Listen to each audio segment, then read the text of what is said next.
Hello there guys, and welcome back to the channel. So today we're going to be talking about the changes to Cavalier difficulty and how it's going down, what's the reception in general, and what were my kind of impressions of it. And I'm going to start with the good stuff, because there were some things that I definitely enjoyed much more than I thought I would. And that are, on a personal level, I also can say that I found this Cav EQ more fun.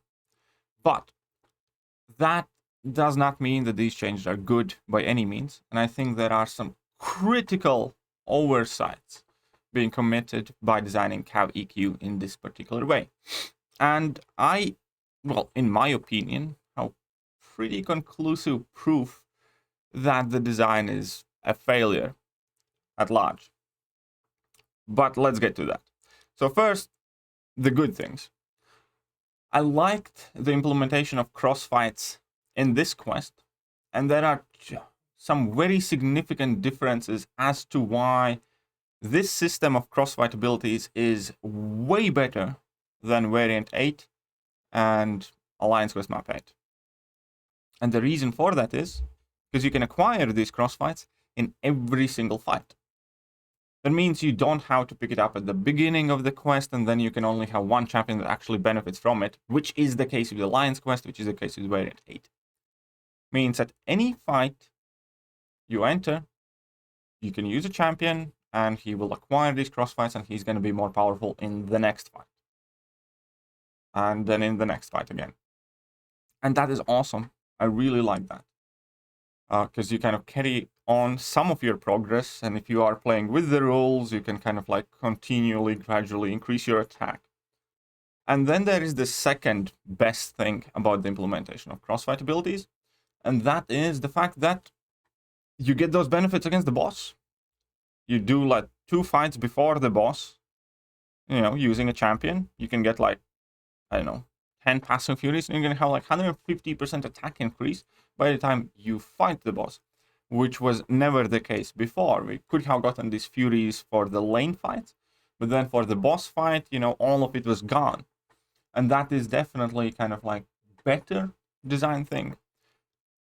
So as far as I'm concerned, this is the best implementation of crossfight abilities that we have seen in the game so far. And when we're talking about this one particular aspect, I am for it. I would go as far as to say that I'd like to see this system implemented for the previous nodes, where we have the class-based quests, and if you build up 5 furies, then you like carry them over to the next fight, and you might get half of the bonus of those furies, but you can build up the character. I think that is a fairly easy change that could make rest of the Cav EQ node combinations even better, and it's a positive change in the game overall. And it's also kind of reassuring to know that they have kind of like a winning strategy here. With the ability to acquire these crossfights on every single fight on the path, make more champions eligible for them, let them carry over for enough fights so that you can use them for the boss fight too, and it's awesome. You can really do a lot with this system, with this mechanic, expanding on it in Acts 7, 8, whatever else. You can, adjust and, slightly edit a ton of nodes and make this work in a lot of areas in the game. And I'd like to see that, because it felt good. It felt that, every champion can kind of be ramped up somewhat. It felt that your progress matters and things like that. I'm for it. That was good. Unfortunately, that is kind of pretty much where it ends. Because what I have to say further is going to be divided in 2 groups. Well, 2 of arguments. For me personally, just me, if I'm not talking like for the player base or for the people who I discussed the Cav EQ with, or anybody else, just me, selfishly, I like the Cav EQ. Not all parts of it, some nodes maybe were iffy, but in general, I enjoyed this Cav EQ more than I did pretty much most of the previous ones. And the reason for it is because, there are some finicky, tricky node combinations. I like being challenged a bit, I'm a bit, masochistic like that. I'm glutton for punishment. I enjoy hard content and trickier fights. And this was more fun. Maybe part of it is because it was all new. And there was kind of like new things. And, I saw some new interactions. I saw Iron Fist hitting really hard. And Deadpool X-Force being able to bleed for like 6k damage and stuff like that. As a rank 1 6-star. But, it was more interesting for me. But this is where we need to draw the line. Because I am not reflective of a typical Thronebreaker player. Or an average Thronebreaker player. I'm nearing 4 million hero base rating. I'm obviously playing the game for a very long time. And, I make videos about it for a living. So, what's good for me does not necessarily mean it's good for everyone. And this is a perfect example of that. Because there is a lot of sour reactions to this piece of content, which is going to be what we are going to be talking from this point forward. And the most important thing, how you can immediately determine that this entire project has utterly failed, specifically for CavEQ. I need to make sure that people understand that. I don't think that these node combinations necessarily are bad. I don't think that Crossfire change is bad, or the fact that they use hashtags is like, horrible. I think it just does not fit for CavEQ. Because if you think about a standard average Cavalier player who gets access to this quest, because this is Cavalier difficulty, if they're still Cavalier, it means that either, they're not as committed, knowledgeable, or capable to defeat the Grandmaster, or they don't have access to a rank 3 6-star. Either way, likely implication is going to be that their rosters are limited. Much more than mine. And for limited rosters, and every single person that I spoke with who had to use this, relatively more modest roster, had basically one thing to say. I ignored the nodes. I picked Cosmic Ghost Rider or Hercules or Dr. Doom or Archangel, and I just, powered through it. And that automatically means that the design has failed for the player base that this content is meant to. Because this is CavEQ, it's not Thronebreaker EQ. It's not necessarily meant for Thronebreakers or to push and challenge Thronebreaker players. This is Cavalier Quest that Cavs can get access to. And most of the Cav players I spoke to just said, I ignored the nodes. At which point, it begs the question, why have the nodes in the first place? Why spend all the time and effort if people are just going to ignore it? That is how you can tell immediately whether they have failed at delivering compelling content that fits the target audience. Whether, people are excited to play it and how they play it. If you end up just ignoring all the nodes, then, they might as well not be there pretty much. You just pick your strongest champions and just kind of like power through with OP abilities rather than actually reading what, what you should be doing and then trying to do it. So, yeah.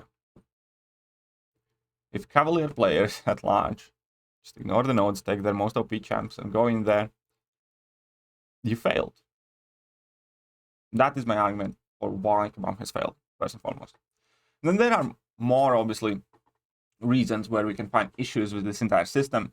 And the biggest thing is here, there's one node that kind of punishes you and that you can play around with in pretty much every difficulty. So if you're going to sort out by every set of tags, it's going to start here. Every 6 seconds, the defender gains an unblockable charge. Cool.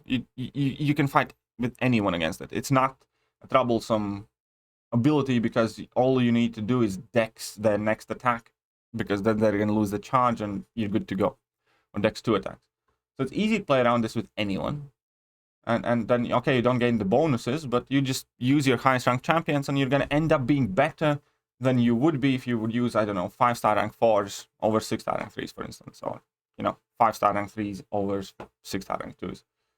So yeah, just bring in your strongest champions, Ignore all of that hard work that some poor schmuck had to do and just bring in your OP champions. That is the best given takeaway for this CavEQ. Next, Every 4 seconds, the attacker is inflicted with the power lock passive for 6 seconds. If the defender is inflicted with the debuff, this timer is reset. So bring in any champion that debuffs the opponent, done. You know, or bring in a champion that doesn't rely on special attacks. Ignore all of this. Ignore whatever tags they have, stuff like that. Bring in your strongest champions that debuff. Defender gains a permanent armor buff, increasing armor rating by 10% per stack whenever the attacker blocks one of their attacks. Max attacks 10. Okay, just bring in anybody that armor breaks. That's it. Or, you know, nullifies or whatever. Every single node combination has relatively weak, mild, unimportant downside that you can play around with, you know, most of the kind of like top tier champ. Every 8 seconds, defender gains an unstoppable buff for 4 seconds unless they're suffering from bleed. Cool, bring in, I don't know, Nick Fury or whoever inflicts bleeds a lot, or bring in a champion that has access to slow. Done. Ignore the rest of the shit. And that is what most people do. And the second thing is the tag system itself. It's a lot to keep in mind. I can't tell you from top of my head, you know, all the champions that fit these Mercenary and Guardian of the Galaxy tags, or all the champions that are in Illuminati.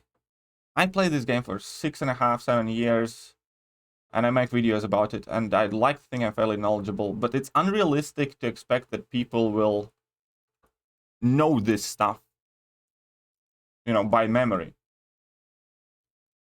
And if they don't, that kind of automatically leaves you with a very, very painful alternative. Because if you do not know which champions would technically be beneficial to run here or whatever else, then what you are left to do is go edit your team, go in the game, go look up the tags, right? But here's the problem. You can only find one tag. You can only filter by one tag at a time. So if I want to find out what can I bring in here, so I need to find what is defenders. So I need to somehow go look here or type in where's defenders. Here we go. We have defenders. Cool. Okay, I can bring in one champion. It takes a ton of time. It does take a ton of time. And it's a very poor design. Kabam, you know, it's fine for permanent, larger piece of content when they do these tag things, because then you can look it up once and do it once and be done with it. It's not expected to be kind of like a consistent thing to do. And you don't need to do it for every single quest, because typically, you know, you look up those champions for a variant and you know what you can use. You don't need to look up for each individual quest, and you don't need to look up like 3 different tags. So for this being KVQ, it feels far too much of a test of knowledge, you know. Do you know which champions are in Thunderbolts? Do you know which one of them can inflict debuffs frequently, or which ones of them have you ranked? And it's absolutely no surprise that very large portion of players just go fuck it and bring in Hercules or Dr. Doom or Ghost and just go and do the quest. Ignore the nodes, ignoring all the work that somebody has put in to create them. And it's a shame, because a lot of those nodes are actually fun. So that is the problem with this thing. I don't think common sense was used creating this shit. It's a critical oversight. I do think the nodes themselves are fine for more challenging type of content or Thronebreaker difficulty. I think this kind of thing would fit so much better in Thronebreaker difficulty. You'd still have the issue with it taking forever to actually sort through the tags, which, you know, they should address by allowing us to select 3 different tags and showing up all the champions that have at least one of those tags in their name, for instance. It's a very simple kind of coding thing that they should have done, but they didn't. And if they did it, then the entire problem goes away. It'd be very easy to kind of filter. But alternatively, this would make so much more sense as a Thronebreaker content, because you kind of have expectations of Thronebreakers to have larger rosters, which would also kind of like, you know, make it more realistic that you actually have these champions ranked. Because these are very specific subsets of champions, and most people don't have these champs here ranked up. Like, if you look at here, we have Defenders, Thunderbolts, and Inhumans. Like, okay, Quake is a very popular champion, hit or miss. But besides Quake, hardly any champions like super commonly ranked, you know? Like, we have Medusa, that's fairly popular. Some people like Howard, Namor for prestige, and, you know, Red Hulk kind of thing, you know? You know, hardly anybody wants to and ranks up Daredevils or Electras or Iron Fists or Moon Knights or Punisher and stuff like that. So for being such a specific kind of thing, these tags and tag combinations fit much more of a challenge type of content.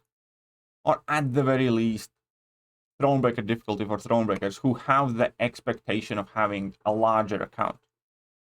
Not CavEQ. So to kind of sum it up and not to keep you guys too long, I think there are positives. I think crossfights, you know, I liked much more than they did. I think the nodes themselves are actually kind of interesting, and I actually enjoyed playing through them because I had the options, because I had the champions ranked. So those are the positives, but unfortunately, it's just that there's absolute lack of common sense of what you should enforce and push on Cavalier players. I think it's unrealistic to expect that Cow players will have these specific champions ranked because they are very specific niche kind of tags. Tags themselves take a ton of time to filter through. There's no good way to do so in the game. Takes far too long to read through it all. And yeah, I just don't think this is the content, time, or place to do this. I think, you know, permanent content, fine. I think at the bare minimum, Thronebreaker difficulty, okay, kind of fine. Still don't like that it's, you know, niche champions. But at the very least, Thronebreakers would have bigger rosters at launch. And the fact itself that most of the people that I talked to either really didn't like the quest or just used Hercules or whoever just to bash through the nodes. That kind of to me tells you that it's a huge fail. Let me know what you guys think, and I will catch you guys soon. See ya.